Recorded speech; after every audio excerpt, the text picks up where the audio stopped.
The joint Croat-Bosnian government advance into Serb territories of northern Bosnia, which astonished outsiders in recent days, was today meant to have halted by order of the Croatian president Franjo Tuđman.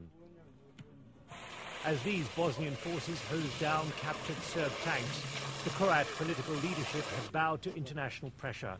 The advance threatened the momentum of the American-backed peace initiative. By chance, the British Foreign Secretary Malcolm Rifkind was in Zagreb.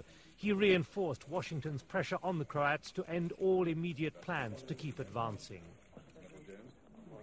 President Tuđman told Mr. Minister that Croats forces will stop. I welcome the fact that the Croatian government have decided to instruct their forces not to take further offensive action. If we can see similar restraint elsewhere, then much will have been achieved. As so often in the past 4 years of conflict, what has happened in northern Bosnia is probably only a temporary freezing of confrontation lines.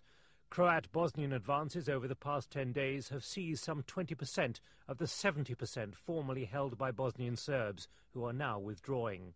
Those gains by the Bosnian-Croat Federation have pushed the war within fighting distance of the Serb stronghold of Banja Luka.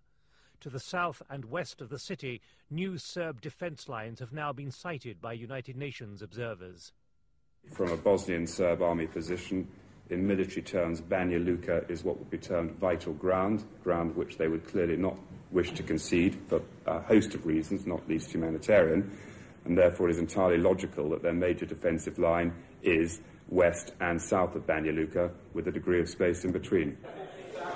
But suddenly today there was a new shift back into a move to negotiate under American pressure, with the Assistant Secretary of State Richard Holbrooke twisting arms diplomatically in Zagreb, the British having even dangled the carrot of economic aid, as America has already done. The Serb leadership later being briefed by Holbrooke in Belgrade on this meeting. We are going to go to Belgrade now. We're changing our plans.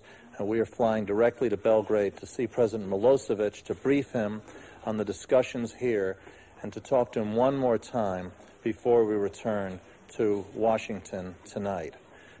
We have reached the point where I think that the party should focus on the peace process now rather than on any changes in the battlefield. The map should not be addressed on the battlefield. It ought to be addressed at the peace table, and I believe that's the direction in which we must press them in the hardest way at the present time. The urge of the Bosnian forces in particular to drive forward is understandable. This is the town of Bosanska Krupa. Serb forces held it for 3 years until last Sunday, the weeds growing over Muslim and Croat buildings long destroyed in the Serb determination to dominate this part of Bosnia. The West's diplomatic challenge is to get the better of the Bosnian-Croat urge for revenge. It's not surprising, I think, that after several years of having been suffering battlefield reverses and seeing their territory taken, that there should be a natural inclination for them to try to regain some of this territory. The public Bosnian position is that their forces will not target Banja Luka. It is not our desire to cause any sort of military action, to create any sort of panic in the town. We want to make sure that the people of Banja Luka, in fact, have the opportunity to stay in their homes. But even as the war turns against them, the Bosnian Serb will to remove forcibly Muslims from territory they still control has not lessened. 440 refugees arriving in Kolosevici today into the care of the United Nations. As for America's peace shuttle in Belgrade tonight, I think we are making some small but measurable progress on a very step-by-step basis. But now the Bosnian Serbs are demanding land just seized by the Bosnian-Croat Federation be returned to them.